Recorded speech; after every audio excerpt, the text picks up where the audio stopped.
Hello there, I'm Scotty. You're not, and I'm real excited today because today I'm reviewing a classic. That's right, True Grit, starring John Wayne. That wasn't true. I'm gonna review? Try it again. I'm gonna review True Grit. I don't know, I used to be able to do one. So yeah, True Grit came out in 1969. It stars John Wayne. My first John Wayne movie, I think. John Wayne, Kim Darby, and Glenn Campbell.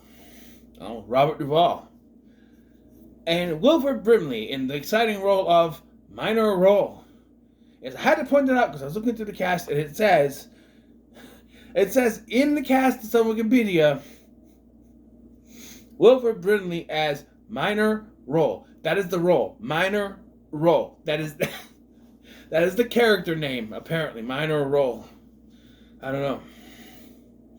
Yeah, and it tells of Maddie, played by Kim Darby, who, after her father is shot and killed by a man named Tom Chaney, she recruits Rooster Cogburn to help track the guy down and make the guy see justice for what he had done. Simple plot, right? Simple plot. And you'd figure we need for a pretty decent movie. And it is, I'll say it's a good movie, but I have a few issues. One is the pacing. This movie is 127 minutes, and as I've said before, for movies, for run times over 2 hours or so, you have to look at these movies and say, is it worth it? And in my opinion, no. Because we start off, we see what goes down, we see this, we see introduction. We're introduced to Kim Darby's Maddie, but we're not sure who she is because she's sitting at a desk. We think she might be a secretary or something, but she's the guy's daughter. Guy gets shot, and then immediately, it jumps to she's trying to find someone to bring him to justice. Okay, this movie's moving pretty good. And then it takes forever because she's trying to find Rooster Cogburn, and she's talking about selling horses and buying other things, and doing this and doing that. And even after she finds Rooster Cogburn, it still takes a while. She meets Glenn Campbell's character, the cowboy from Texas. Texan is awesome.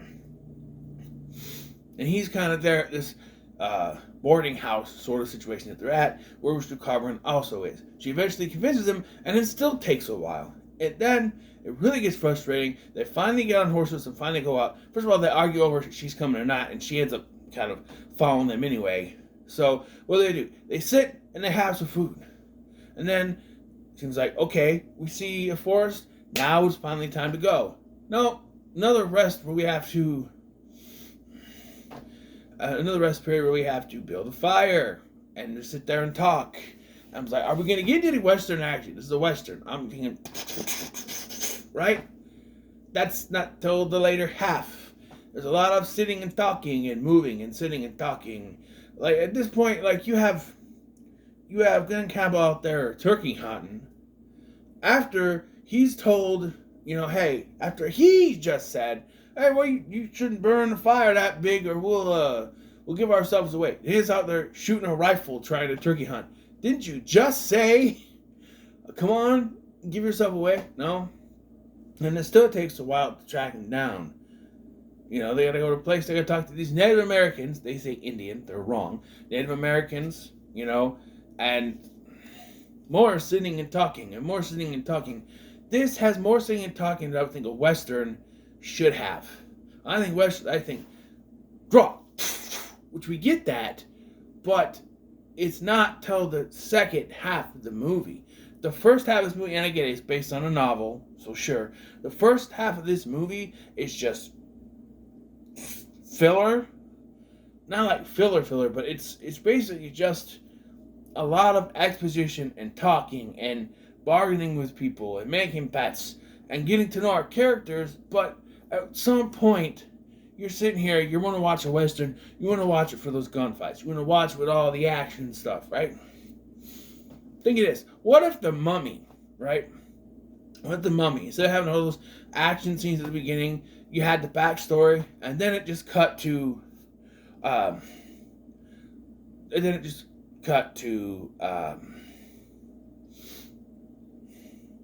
Evelyn being visited by her brother, and he shows her the thing. There's no scares. There's no things falling down over the place. There's not even that scene where Benny is running. It just cuts to Evelyn, and they're talking. And then we cut, and now she's talking to the warden guy. That the lead box, that guy. But the guy's going to get hanged. And there's no scene where the guy gets hanged because that's too much excitement. So we got to cut to now they're on the boat talking. See? All the talking. But they cut out all the action scenes. That's what the first half of this movie is. There's barely any action scenes. The most action we get is when Maddie's dad is killed at the beginning. And everything else is just talking and talking and talking. Like Rooster Cogburn comes in with a bunch of people that he caught because he's a marshal.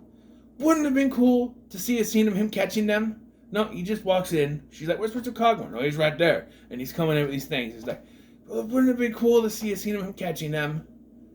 No, just front-loaded with nothing, really. But I'm not saying that the movie is bad. Far from it. There is great acting in this. Glenn Campbell is good.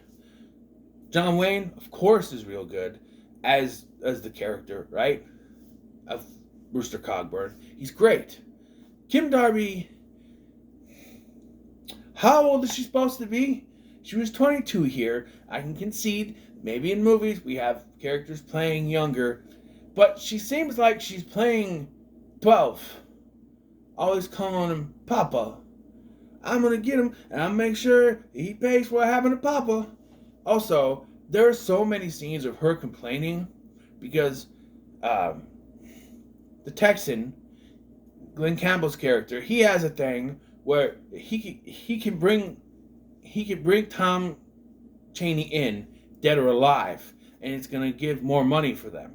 But she's obsessed with him being alive so he can face justice. Won't he just hang anyway?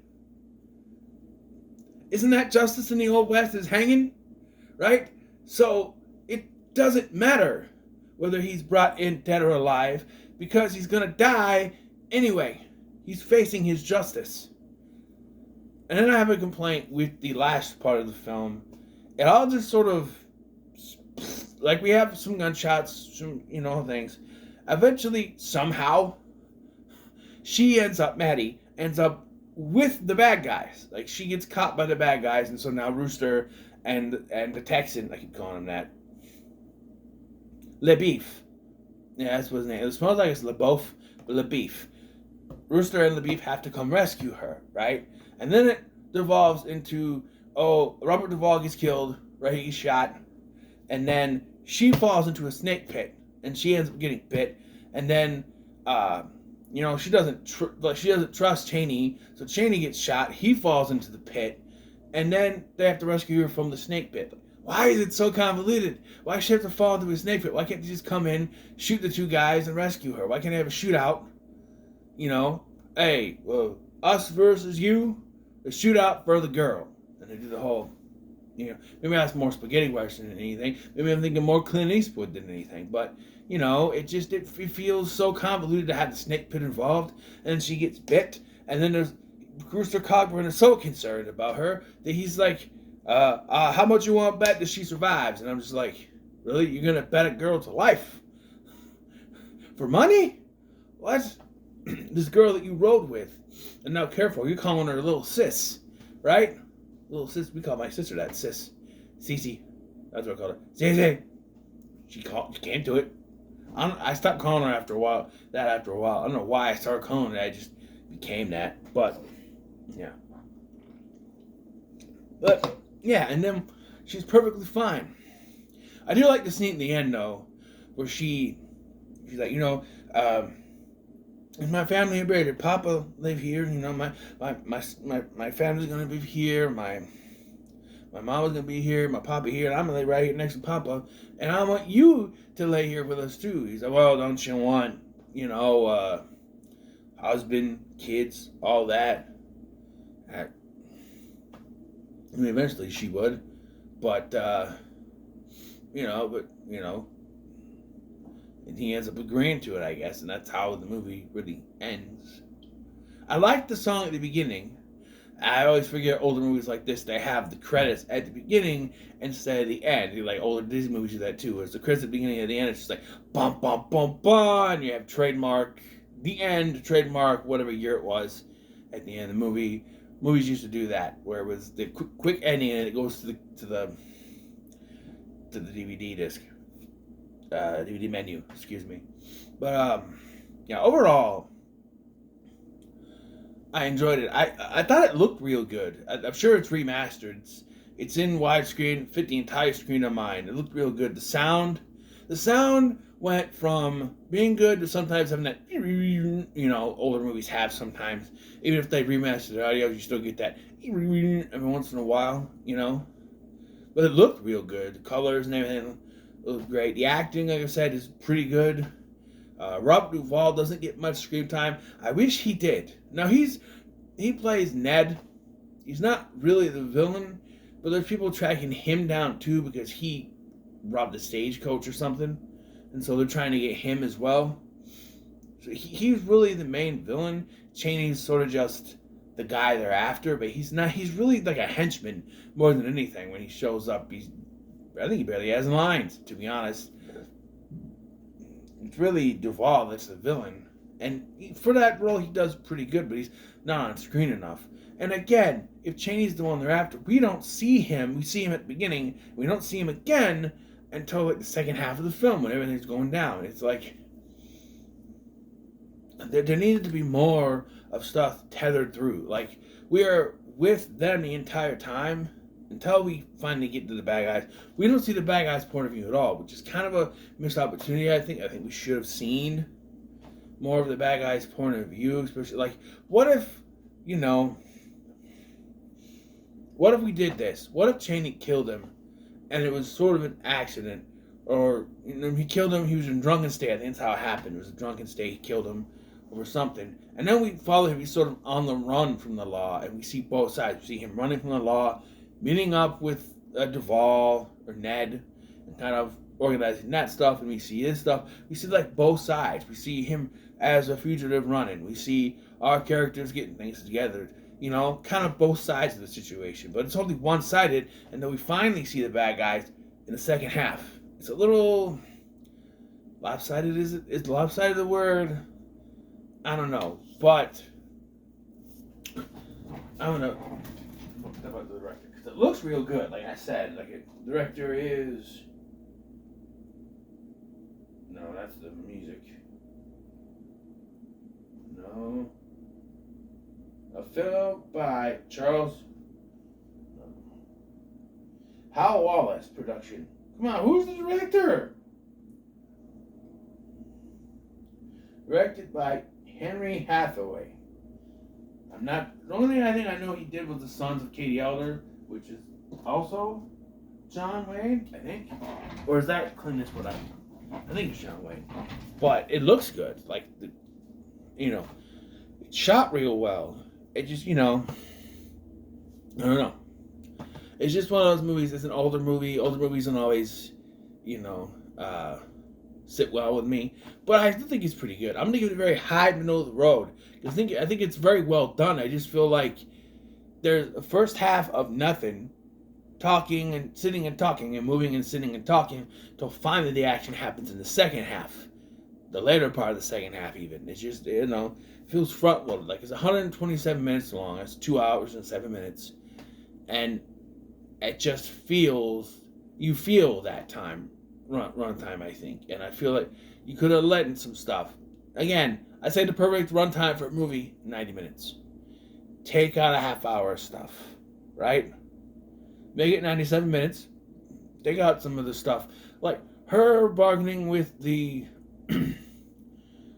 like this thing with book to movie adaptations. You don't need to put everything from the book. There's a lot more exposition stuff in books you don't need to have in the movie. And you take out that her bargaining for the horse stuff. Maybe you kind of lessen the time it takes for her to talk with Rooster Cogburn coming in to help her, the whole situation, because it kind of confused me when he was shot, and then the very next scene is her going to find someone to deal with this. She goes to see her father's body, and she's like, I gotta find Rooster Cogburn. He's a marshal. He's gonna help me find my father's killer. All very quickly, and then we just sort of sit with a bunch of scenes of nothing. And, it just, But I do think the film is still well done, and it's not a bad film by any stretch of the imagination. It's a classic in every stretch of the word. I just feel the pacing is the biggest issue. So, what are your thoughts on True Grit? Then we'll comment so much. Like, share, and subscribe. Thank you for watching. I'm Sky, and I'll see you in the next one.